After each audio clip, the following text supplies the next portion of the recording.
Hello साथियों, मैं अखिलेश शाक्य अपने यूट्यूब चैनल पोटेंशियल तैयारी पर आज फिर उपस्थित हुआ हूं आपके लिए संविधान के धमाकेदार अनुच्छेदों को लेकर। ऐसे अनुच्छेद कलेक्ट किए हैं मैंने जो अक्सर परीक्षाओं में आते रहते हैं।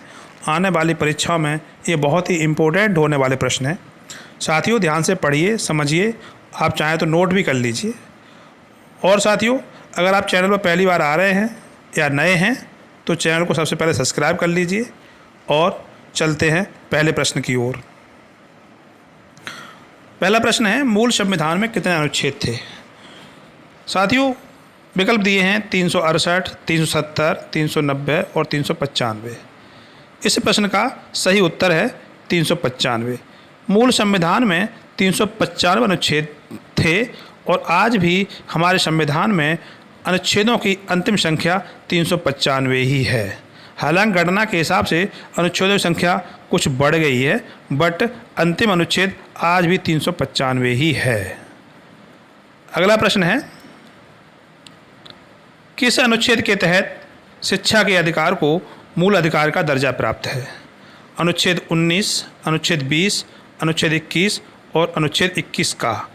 स्टूडेंट्स, इस प्रश्न का सही उत्तर है अनुच्छेद 21 का।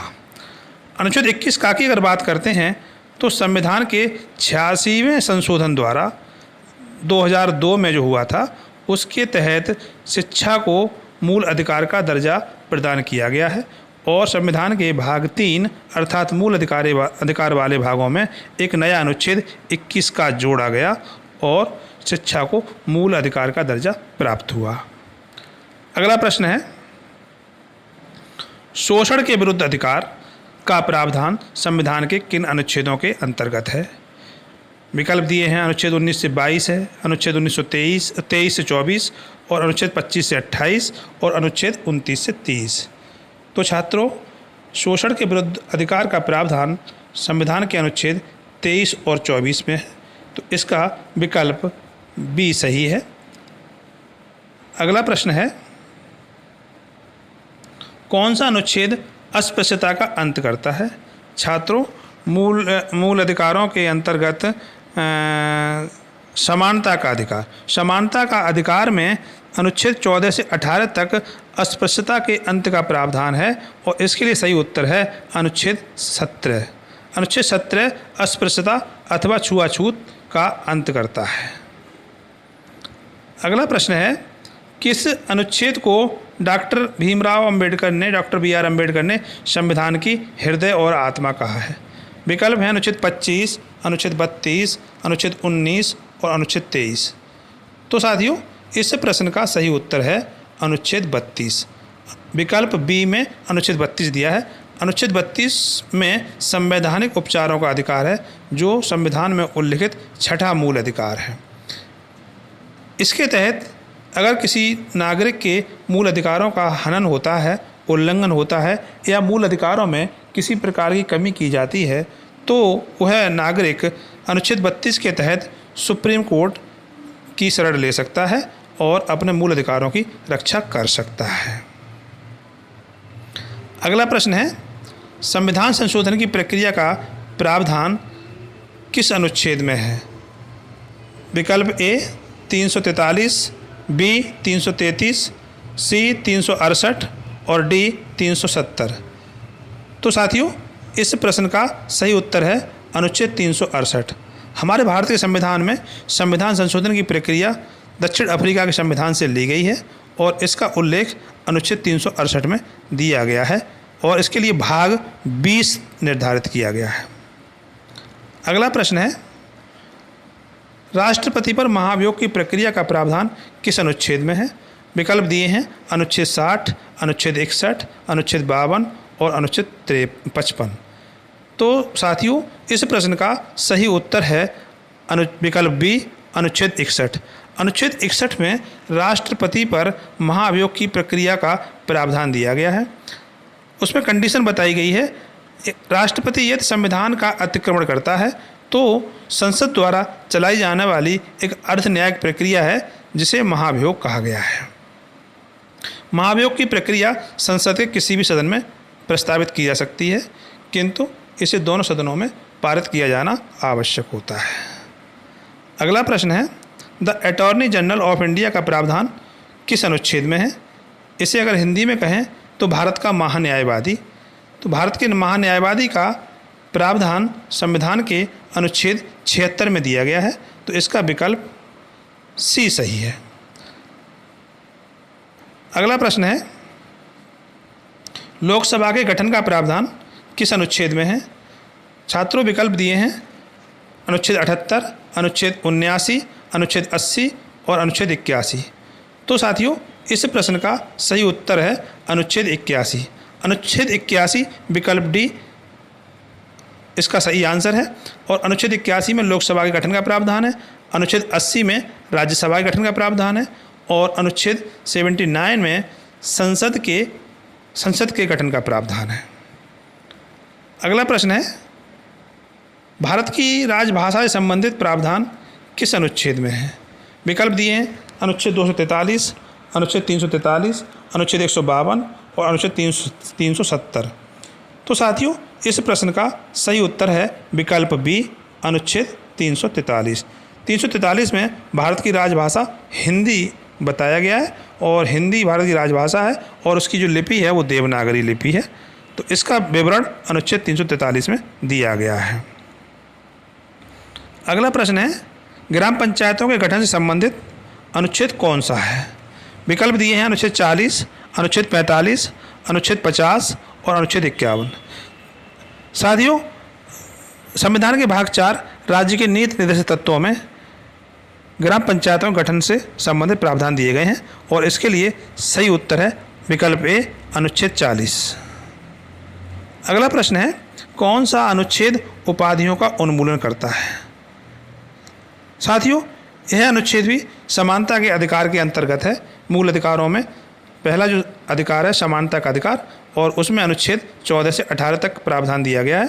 तो उपाधियों के अंत करने का, उपाधियों के उन्मूलन करने का प्रावधान संविधान के अनुच्छेद 18 में दिया गया है। तो इसका सही उत्तर है विकल्प सी। अगला प्रश्न है, मूल कर्तव्यों का प्रावधान संविधान के किस अनुच्छेद में है? इसके विकल्प दिए हैं अनुच्छेद 21, अनुच्छेद 21 का, अनुच्छेद 51 और अनुच्छेद 51 का। इस प्रश्न का सही उत्तर है विकल्प डी अनुच्छेद 51 का। मूल कर्तव्यों का प्रावधान हमारे संविधान में रूस या पूर्व सोवियत संघ के संविधान से लिया गया है और हमारे मूल संविधान में मूल कर्तव्यों का प्रावधान नहीं था। तो संविधान के 42वें संशोधन द्वारा 1976 में इनको जोड़ा गया। अगला प्रश्न है, नागरिकता का प्रावधान संविधान के किन अनुच्छेदों के अंतर्गत है? छात्रों संविधान के भाग 2 में नागरिकता का प्रावधान है और ये नागरिकता का प्रावधान ब्रिटेन के संविधान से लिया गया है। हमारे भारत में एकल नागरिकता का प्रावधान किया गया है। भाग 2 अनुच्छेद 5 से 11 के अंतर्गत है। तो इस प्रश्न का सही उत्तर है विकल्प सी 5 से 11। अगला प्रश्न है, अनुच्छेद 19 के अंतर्गत कितने प्रकार की स्वतंत्रता प्रदान की गई है? छात्रों मूल अधिकारों के अंतर्गत दूसरी प्रकार की स्वतंत्रता जो है वो स्वतंत्रता है स्वतंत्रता का अधिकार। तो इसमें मूल संविधान की बात करें तो 7 प्रकार की स्वतंत्रताएं प्रदान की गई थी, किंतु वर्तमान में अनुच्छेद 19 के अंतर्गत 6 प्रकार की स्वतंत्रताएं प्रदान की गई हैं नागरिकों के लिए। तो इस प्रश्न का सही उत्तर है विकल्प 6, विकल्प सी संख्या है 6। अगला प्रश्न है, उच्चतम न्यायालय के गठन का प्रावधान किस अनुच्छेद में है? साथियों विकल्प दिए गए हैं अनुच्छेद 124, अनुच्छेद 155, अनुच्छेद 123 और अनुच्छेद 148। उच्चतम न्यायालय जो भारत का सर्वोच्च न्यायालय है, इसको सुप्रीम कोर्ट भी कहते हैं और यह दिल्ली में स्थित है। इसके गठन का प्रावधान संविधान के अनुच्छेद 124 में दिया गया है। तो सही आंसर है अनुच्छेद 124 और विकल्प ए। अगला प्रश्न है, संविधान के किस अनुच्छेद में वार्षिक वित्तीय विवरण बजट का प्रावधान है? विकल्प हैं अनुच्छेद 110, अनुच्छेद 112, अनुच्छेद 123 और अनुच्छेद 124। छात्रों इस प्रश्न के लिए सही विकल्प है बी अनुच्छेद 112 में वार्षिक वित्तीय विवरण का प्रावधान है। संविधान में बजट शब्द का उल्लेख नहीं है। बजट शब्द के लिए वार्षिक वित्तीय विवरण शब्द का उल्लेख मिलता है और संविधान में संसद के समक्ष बजट रखवाने का दायित्व राष्ट्रपति को सौंपा गया है। अनुच्छेद 112 के तहत राष्ट्रपति का ये दायित्व है कि प्रत्येक वित्तीय वर्ष के लिए भारत सरकार की आय व्यय का विवरण लोकसभा में रखवाए और राज्यसभा में भी इसे बाद में जाना होता है। अगला प्रश्न है, भारत के उपराष्ट्रपति का प्रावधान किस अनुच्छेद में है? विकल्प हैं अनुच्छेद 61, अनुच्छेद 62, अनुच्छेद 63 और अनुच्छेद 65। साथियों, इस प्रश्न का सही उत्तर है अनुच्छेद 63 विकल्प सी। अनुच्छेद 63 में कहा गया है भारत का एक उपराष्ट्रपति होगा। उपराष्ट्रपति का जो पद है भारत का उपराष्ट्रपति राज्यसभा का पदेन सभापति होता है। अगला प्रश्न है, किस अनुच्छेद के तहत राष्ट्रपति को अध्यादेश जारी करने की शक्ति प्राप्त है? विकल्प दिए हैं अनुच्छेद 112, अनुच्छेद 123, अनुच्छेद 61 और अनुच्छेद 212 है।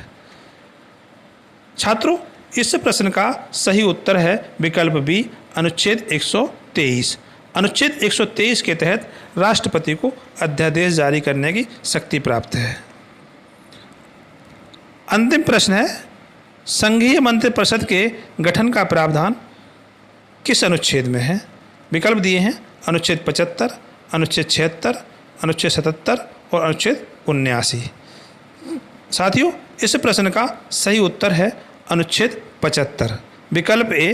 अनुच्छेद 75 के तहत संघीय मंत्रिपरिषद के गठन का प्रावधान है। छात्रों, अगर चैनल पे पहली बार आए हैं तो वीडियो को लाइक और शेयर करें और चैनल को सब्सक्राइब भी कर लें। धन्यवाद।